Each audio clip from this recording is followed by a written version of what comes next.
ভাবুন তো, আপনার সকালে ঘুম ভাঙলো, আপনি দেখতে পেলেন আপনার তিল তিল করে জমানো টাকা দিয়ে বানানো সেই শখের বাড়িটা আর নেই। চারিদিকে শুধুই জল।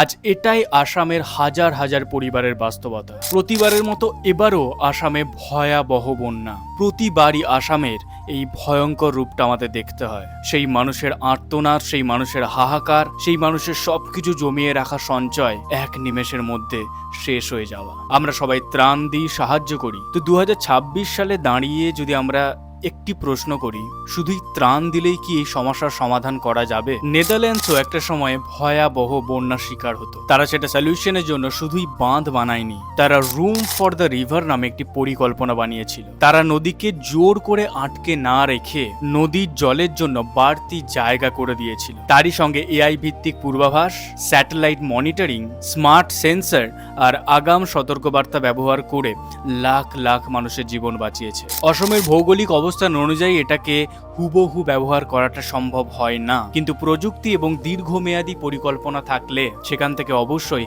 একটা সলিউশন বের করা যায়। আর যে মানুষগুলো অসম থেকে আমাদের দেখছেন, তাদের জন্য অনেক অনেক ভালোবাসা এবং প্লিজ বি সেফ।